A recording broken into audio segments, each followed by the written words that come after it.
Yeah, they all of my texts just come through. So, are you guys Ready? hi? Ready? Yeah. We always be having that before the pod banter. And I think it's good, right? Hmm. So, Okay, let me make sure. y'all know who I am.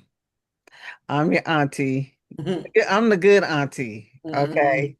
We got the good, the bad, the spicy. No, no bad.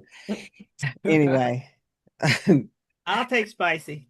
you take spicy. I'll take spicy. Okay. Mm. Y'all, have you ever been sitting in a room with your favorite aunties at a family get together?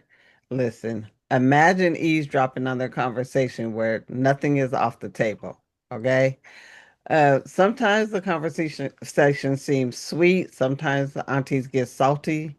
And the next thing you know, you are cringing from something your aunt said. You want to leave, but the aunties keep you gripped with an unhinged, no holds barred conversation. Well, we're your aunties. So come on in, eavesdrop on our conversation. We're going to be straight, no chaser. This series will be a series of conversations from the hearts and minds of three God fearing aunties who happen to use their talents for uplifting, empowering, and engaging you, our family. Today, family, you're invited to sit, lie down if you must, as you become familiar with us through this introductory podcast. We're three aunties with different life experiences and perspectives. You'll learn who we are, what we do, and why our voices matter. We'll do our level best to bring you meaningful conversations and fun, just like you're at the spades or dominoes table. I'm your co host, Lynn Reese. I'm a wife, mother, grandmother, and auntie. I was born and raised in Seattle, where I attended school, got married, raised my babies and other babies.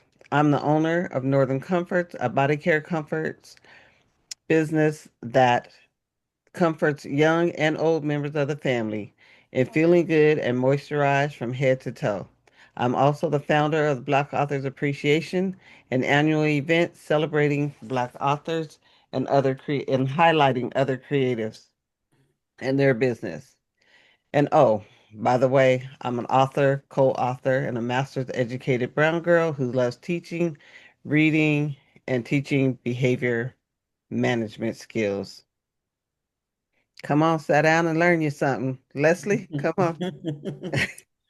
Hello, my name is Leslie Montgomery. I'm a woman of God first. Before anything, I'm a mother, a grandmother, a thinking woman, and mentor. Mm-hmm. Most importantly, I'm a survivor of the penal system. Among other things, I'm a first time author of my book called A Million Brown Girls, and it is a testament that you could get through anything with God. I grew up in Seattle, Washington, under a strong Southern upbringing. My grandparents, as well as my parents, are from Mississippi, Jackson, and Holly Springs, to be exact. Um, I'm the youngest of my mother's children. I've always appreciated the arts in its many forms. I love being by any bodies of water. That's my happy place. I have a heart for people, and I look forward to sharing more about myself and my journey in life up until now in the weeks to come. Come on, Miss Helen, give it to us straight, no chaser. All right, I guess it's my turn now. Hello, guys. My name is Ellen J. Collier. I was raised in East St. Louis, Illinois, along the waterways of the Mississippi River. The third child in a family of six, I was born a twin. I grew up loving to write stories. My friends would come over to my house to get pages that I had written and would be upset if I didn't have them fast enough. After finishing school, receiving my bachelor's degree in human service and law enforcement, I relocated to Seattle, Washington, and became a detention officer working with incarcerated youth. I have worn many hats over the years, But at my core, I have always been a storyteller writer. That's me. I think it comes from me listening to grown-ups talk about things they didn't want children to hear. That got me in a lot of trouble, but it sure enriched my writings. I write stories that give my readers insight into my many twists and turns life takes. Some are of my own experiences, others are what I have observed over the years. I have 10 published titles and have recently branded my voice for the audible reading of them. My stories are straight with no chasers, direct and to the point, sparking soul searching discussions. Thank you. Ah, Looking forward. so nice. Let me see. Miss Helen, I know you got a ton of stories about your aunties and sitting in. Since this is our introductory podcast, let's talk about some of those memories that you have that maybe, tell us a little bit more about who you are or who you were as a child and maybe getting, ran away or something from your aunties. Oh my goodness. They would when I was little, they had these what you call these quilting horses. And I would know my mother was gonna have her friends over and they was gonna have some hot topics. And so what I would do, I would just go in there and act like I was get up under there and act like I was asleep. And they would be talking about, some man had beat up his wife, or some woman had come to the man's house to take her car and set his clothes outside and burn them up. Or, Yikes. uh, just something that was going on in the neighborhood, or their jobs, the problems they were having on their jobs. And so uh I would just make sure that didn't hardly breathe. The better they got, the hotter they got. And sometimes my mother would, are you listening? No. Oh, and I'd get up and act like I'm gone into you don't listen to grown folks' conversations. That's not what you know what will happen to you. And I said, yes, ma'am. And I'd get to writing. I would get to writing because I had all these friends who love my work. They just love and I'd write these little funny stories about somebody having them ran off with the kids, or somebody had broken somebody's house and then they parents found out they did and they got a beating, just all sorts of things. People would wake up we wake up in the middle of the night, somebody be shooting outside, boom, boom, boom. Or either they would just we would have gone to a party, and I'm telling you, you talking about people jamming, having fun. So Ray Charles was the hit. So come on, girl. I have plenty of stories to tell about my aunties and my mom and her friends, and how they sit they'd have a smoke a fire going, in the summertime, put the mosquitoes out the way.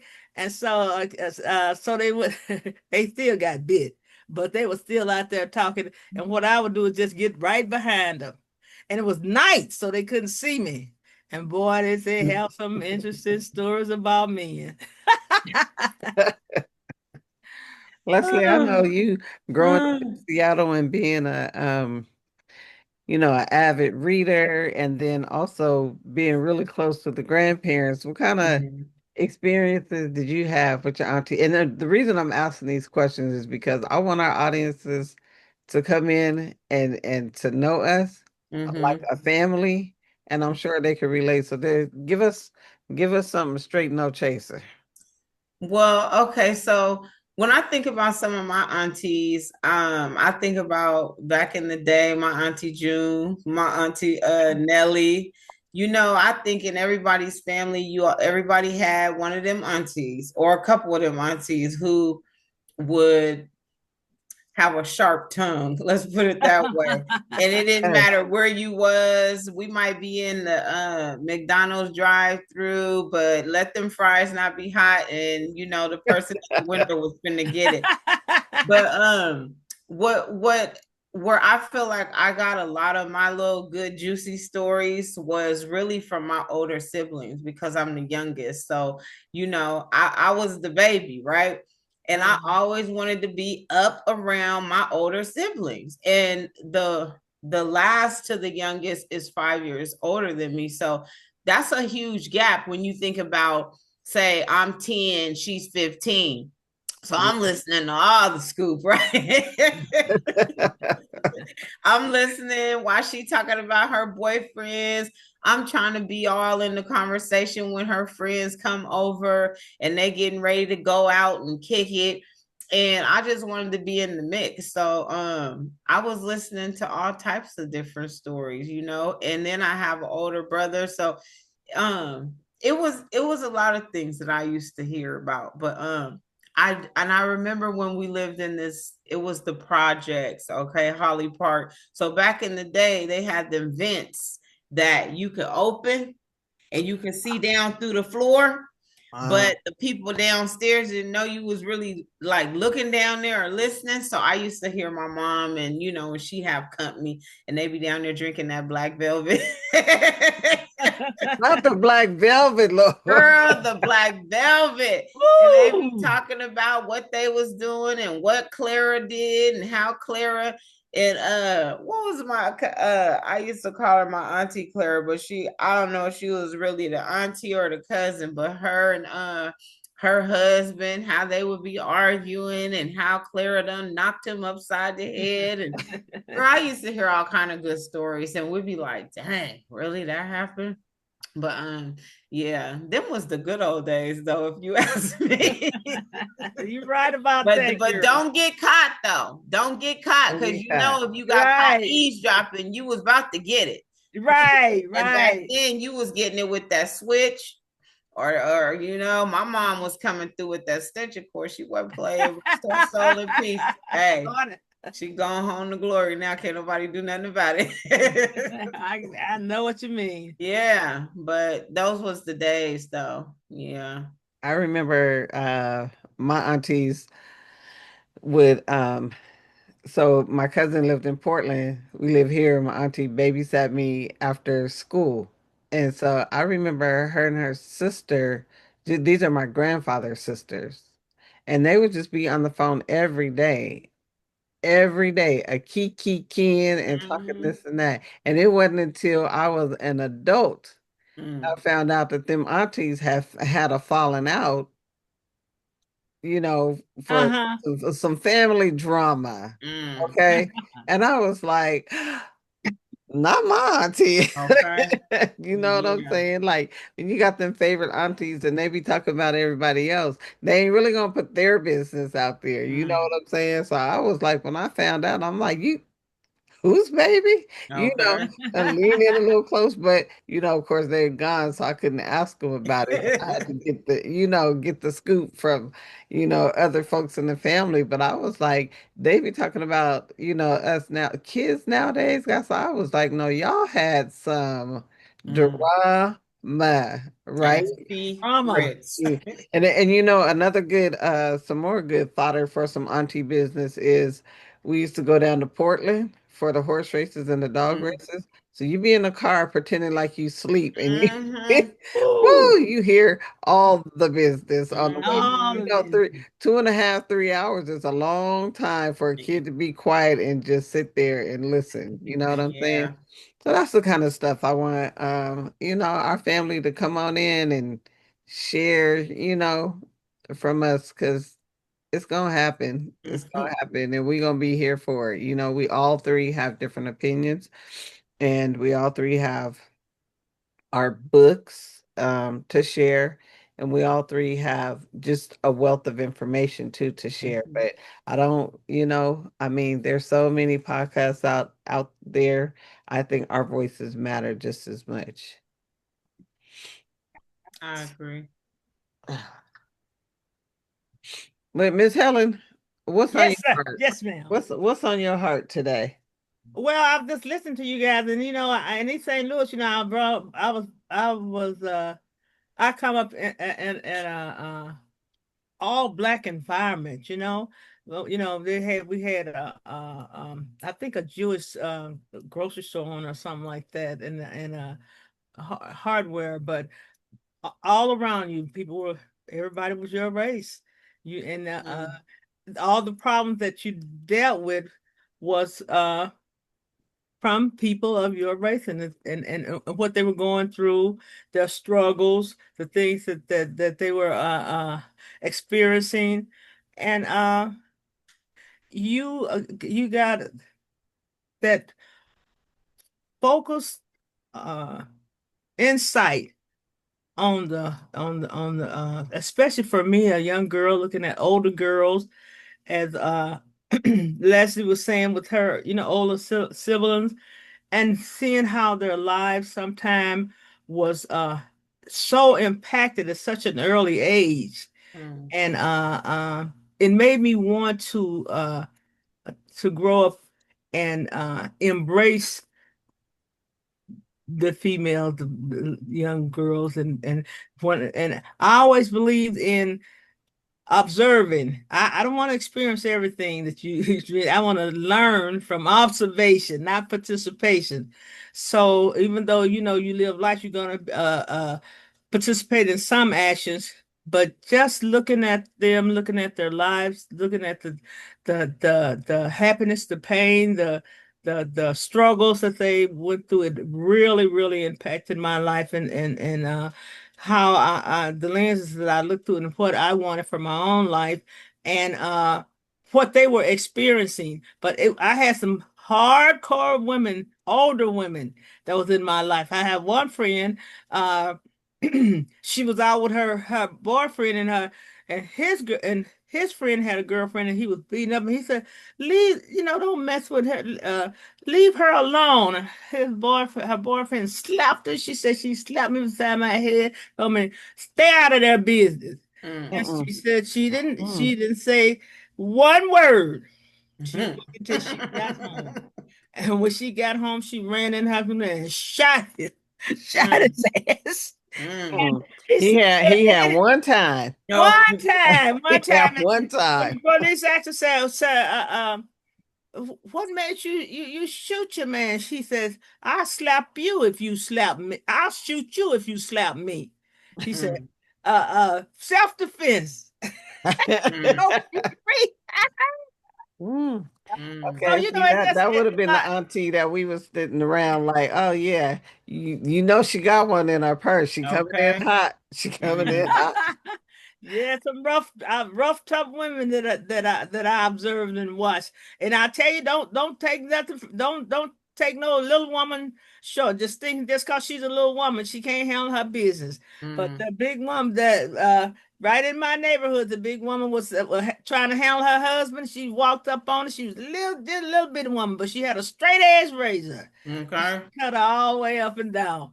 And then you have women where they get together and they sew and they talk to each other and they're supportive. And if something happened to one, all of them come together and try to find a way to help her solve her problem. If it's babysitting, if it's just taking her to the doctor or just helping out.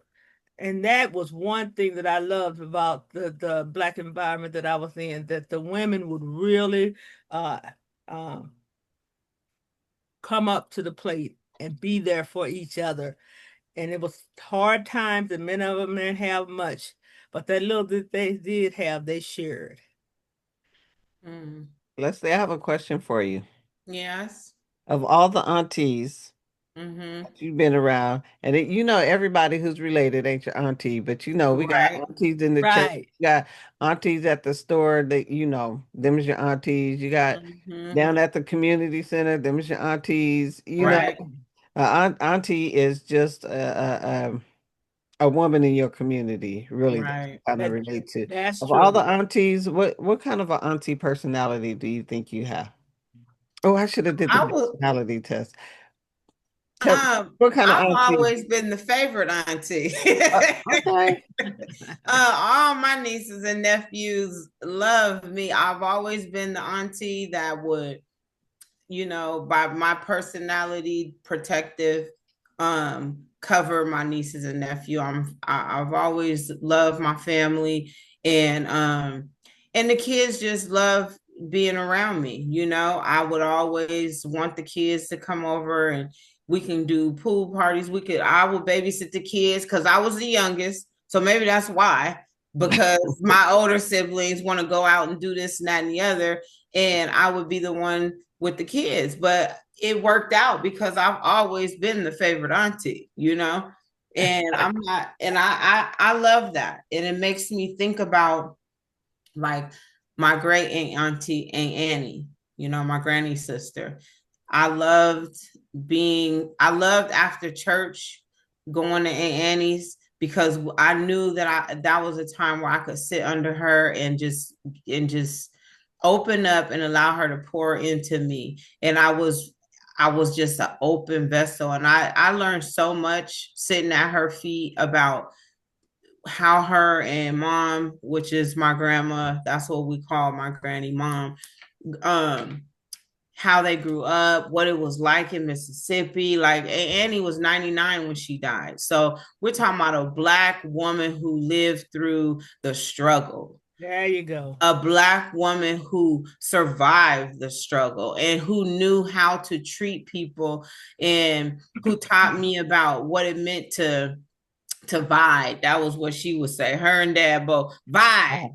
I don't care if you got one piece of cornbread. You got 8 people in the room. Everybody better get a bite of that cornbread. I'll buy that. You gonna. He didn't say divide. He said no. He said buy. Y'all buy it. Yeah, and so I just I like to think of myself from my generation as Aunt Annie because I know that my grandmother, she was everybody went to mom for everything and she was the matriarch, but I feel like it wasn't my mom, it's passed on to me. I'm that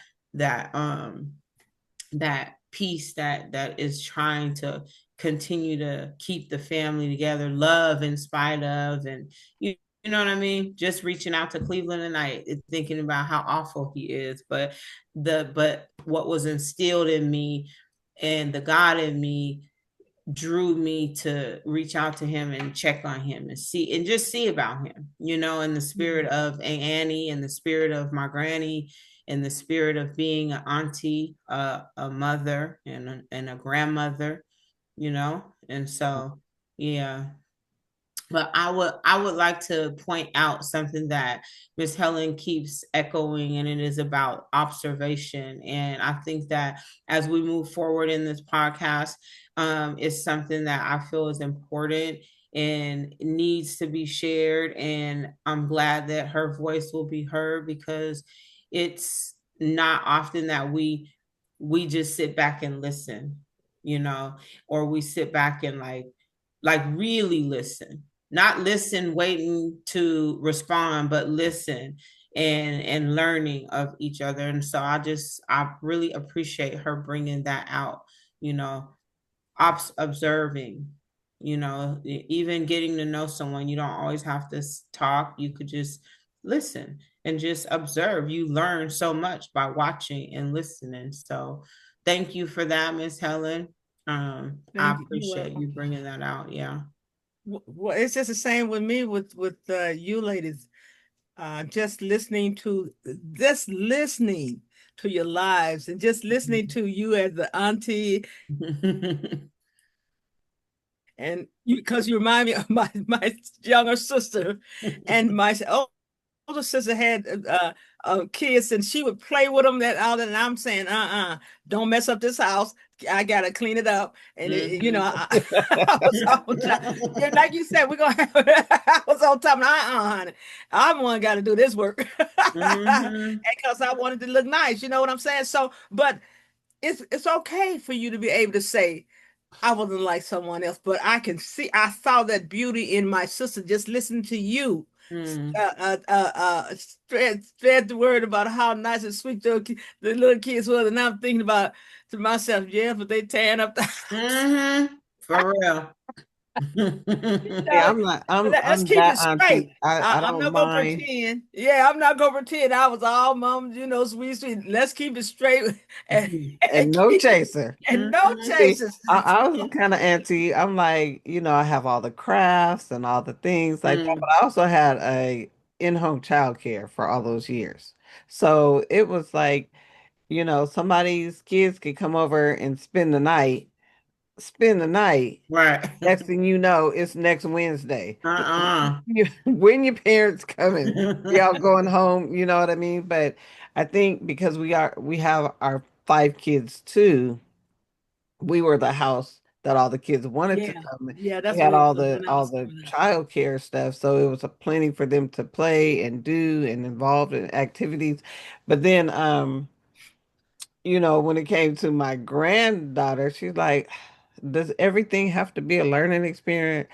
Like, what are you talking about? She said, I'm over here chewing my food and you asking me about the texture and where, but I was inquisitive. So I like to get to talking too. So I'm that auntie too. Like, it's okay to talk. It's okay to, this is a safe space for you. I'm that auntie and I'll hold your secrets to a point, right? It's Mhm. something that I feel like your parents need to know. I'm gonna definitely talk to your parents about that. You know what I mean? But if you going through some teenage life crisis you know what I mean, you just Yeah, feel I yeah, just don't have anybody to listen to. I'll listen to you and stuff, but if it's I wouldn't try to encourage kids to talk to their parents, talk to if you're having a problem with somebody else, talk to them, that kind of stuff. That's the kind of auntie I am. But also when you come over here, go wash your butt.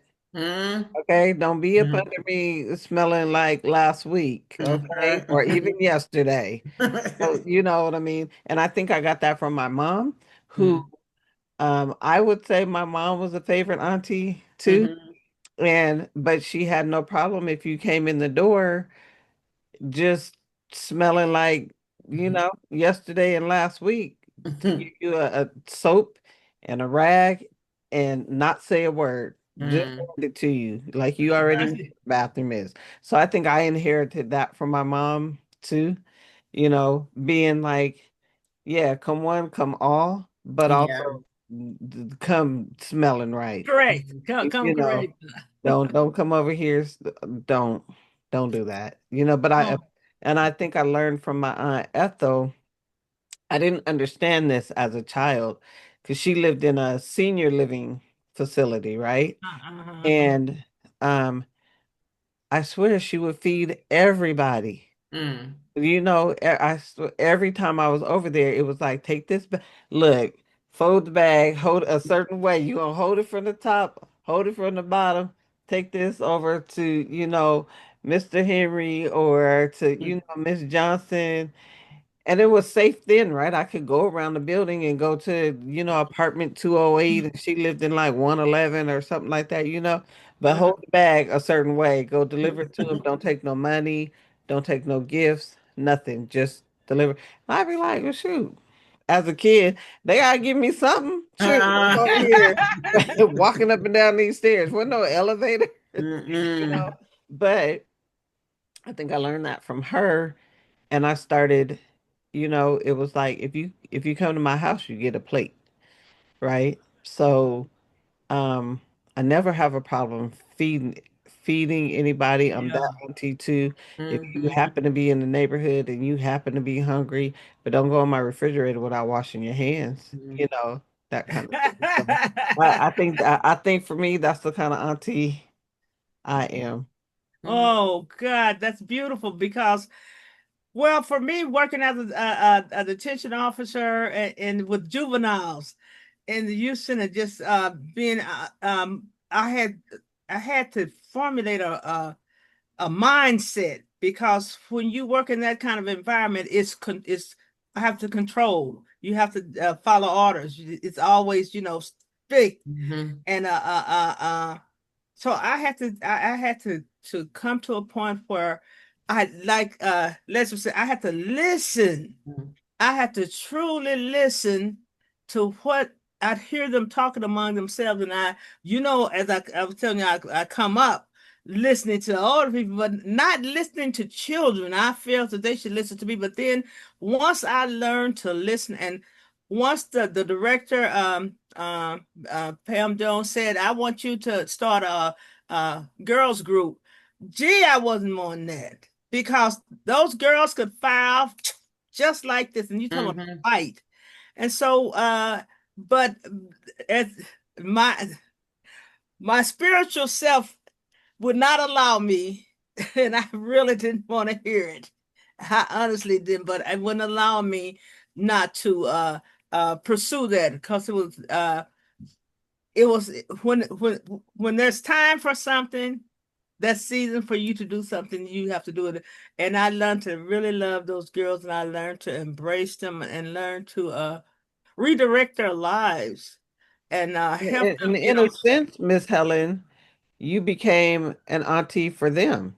I did And because they love you me. were an auntie to kids who may not have had Mhm. strong family bonds Over or ties 300. or women Oh, that they could look up to. yes, yes, because I'd get in trouble with my coworkers because I'd be fighting for the kids. Mhm. You're not doing it right. Yeah. This is not right. And you have to have someone in there especially when you have people saying, "Oh, they're a criminal. Oh, they did this and that," and you're saying, "But they weren't born that way." Right. You're saying, "Stop. What happened to them? Let me listen to what happened to them and what got them off course."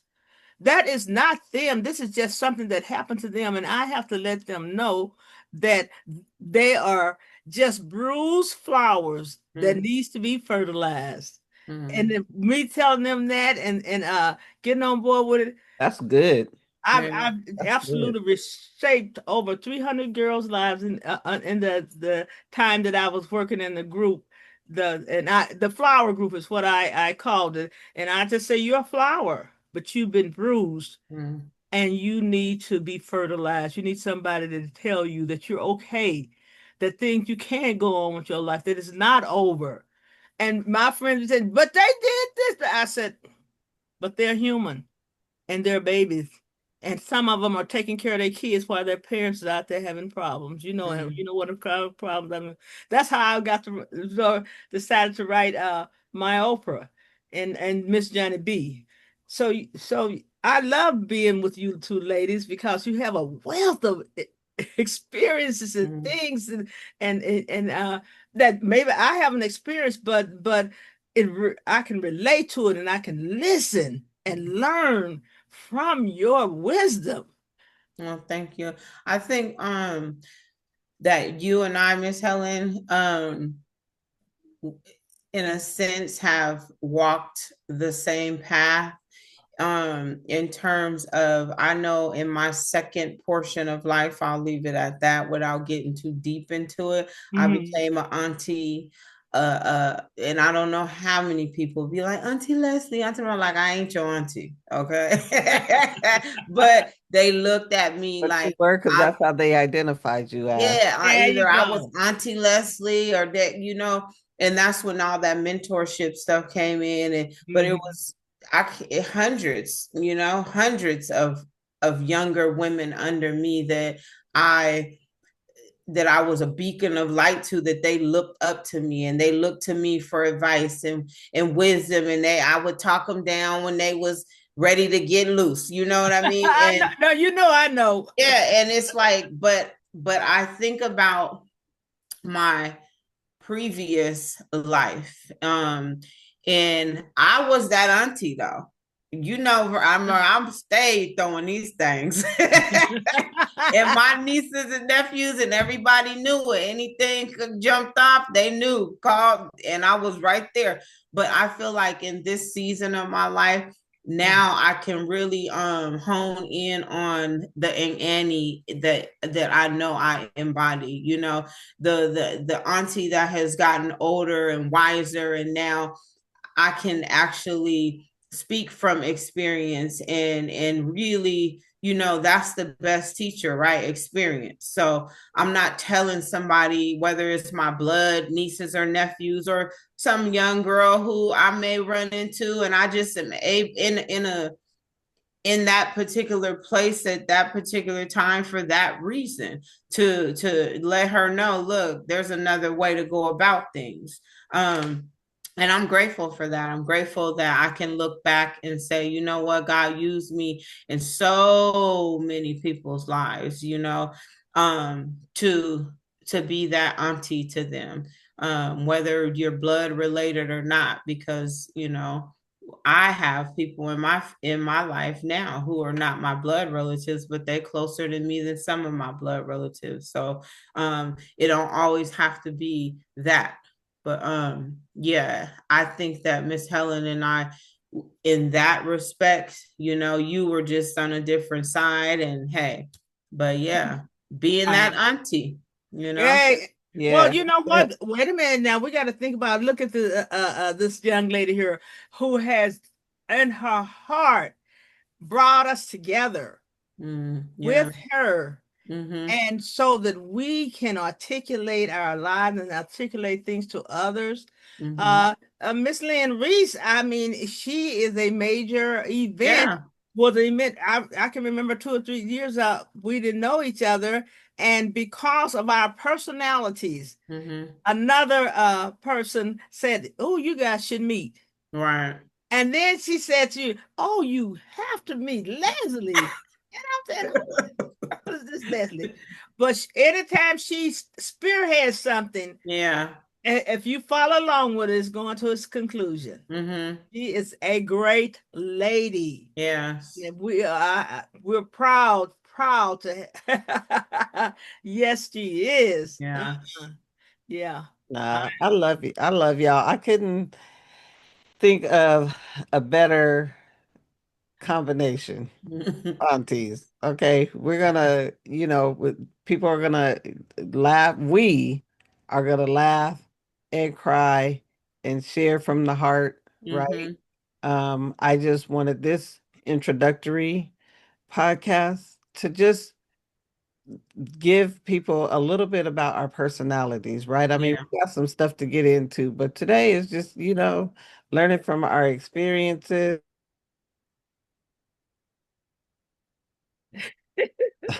Learn from our experiences, get to know us. We don't have to go from like, oh, well, when I was a year old, I lived here, there, Mm-hmm. da, da, da, da, da. But just telling a little bit about our personalities, who we are, what we do, how we came to be. Sorry about my background noise, y'all. But can I y'all don't hear hear that? it. I Is don't hear in it. and out? Okay, good. But I can't think of a better group, and I can't wait until we do the generational podcast because that's gonna be fun. It's Mm. gonna be a little fun. I'm looking forward to that. I'm looking forward to more of these conversations, and that's just you know, hopefully somebody comes sit at our feet, like Leslie was saying, Yeah. and Annie's feet. But Mm-hmm. hopefully somebody will come sit at our feet, and what the old folks used to say, go sit down and learn you something. Mm. Okay. So maybe That's somebody will right. come on and sat down and learn something. Yes. Yeah. Yes. And with that, tell us how we can find you. I'm at linreese.com. I'm getting my website together. I'm supposed to have some help with that. Y'all help me. This auntie is not tech savvy. Okay. That's the auntie I am. The auntie that Uh-uh. has the technical age. Okay. So, but linreese.com. I have two books. One is Who Ate the Cookies from the Cookie Jar, a whodunit kind of children's book. And then I have The Track, which is it's a poem in a series of self-esteem poems. So soon here, I'll be getting the rest of my poems out. And you can find those on linreese.com. And I'm also Northern Comforts. My products are sold on linreese.com.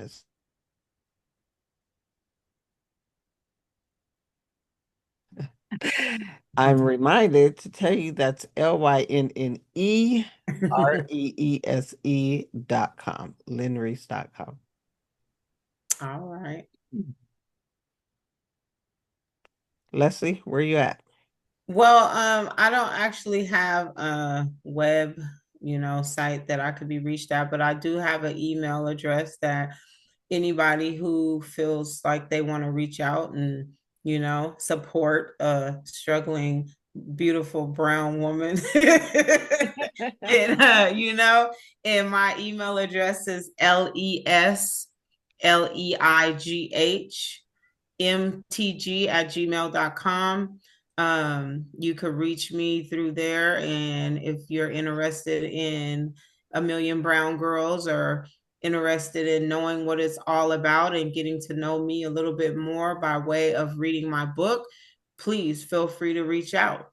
And I will make sure that you can get a copy of my book. I also have t-shirts, and I'm in the beginning stages of writing my second book.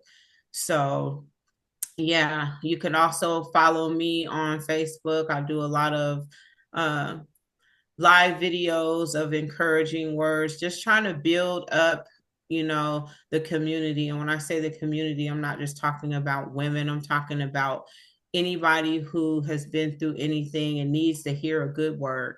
I bring it to, um, Facebook as God pours it into my heart. So it may not be every week, it may not be every day, but when it does come forth, it comes forth from the Spirit. So, yeah, that's how you can reach me.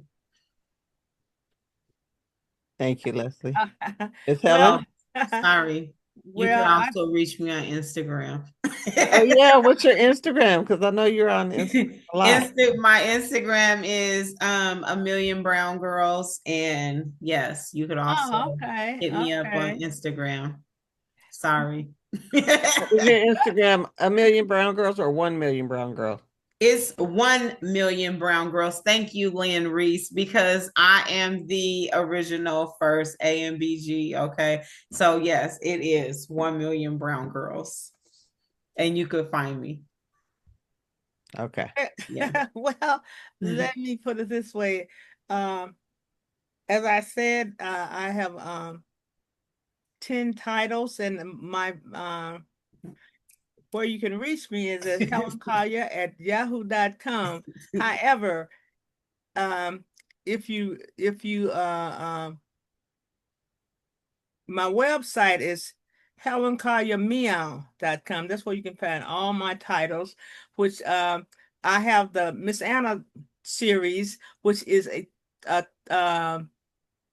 three try it's a 3 book uh series of a Trilogy. story that took me my trilogy that took me 30 years to complete while I was writing other books.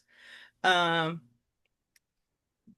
then when I decided to really get uh deep into my writing and expand it here, uh I started with the unexpected, and in the things that I write, um I feel like I should be authentic, and as white people has written about us, I write about them and the things that they do and how they affect our lives and the things that happen. If I want you to really get into thrillers, I will go to the many lessons of the Mother Prophet, which will take you deep down into the dark world of the spirit world and the soul of people. And it's just, that's exciting. And if I want to get fun and just then I'll go take you to uh my brand, which is Meow, the Louisiana Catfish.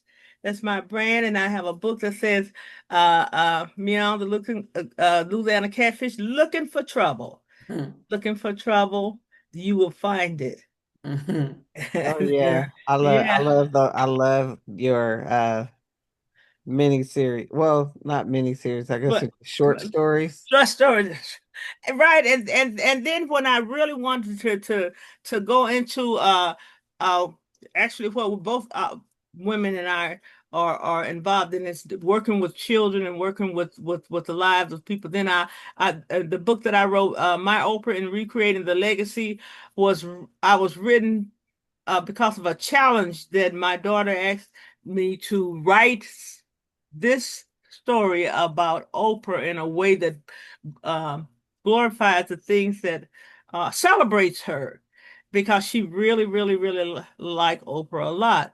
So I had to delve into my heart and find out how I could do this in an authentic way to make my readers really gravitate and capture the essence of what my message were. Because any book that I write, there's a message in there somewhere, and it doesn't take you long to find it. It's just you got to follow the twists and turns, because it's never a straight road.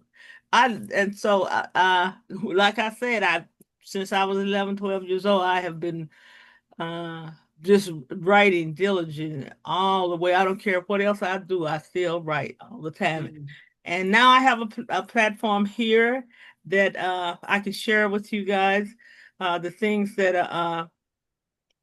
are really important to me, as far as my ability to listen when I want to talk, just listen.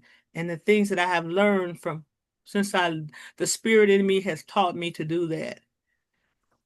And thank you, ladies, because you Thank guys have you. given me so much inspiration to want to continue to do what I do. Because as a young girl, my daughter and I was riding down the just coming home from somewhere, and there to come the radio announcer says, "Oh, I got this announcement that that this song is to go out to Miss Helen," and one of my female detainees had sent me a message, and the song says, "I believe I can fly."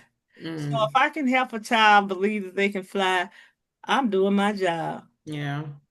Right. We're going to get into a lot more subjects later in our podcast. So we want our family to come on in. I mean, once you're here, your family, no longer friends. So come on in, sit down, learn you something. We're gonna be having some, like I said, some sweet, some salty, and some some might make you cringe, but Spicy.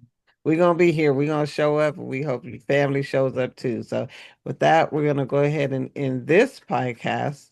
If like they say in the church, all minds clear. All walking and all talking. Hey, then we gonna show up and show out. All right. With that, we're going to end this podcast and get ready for the next.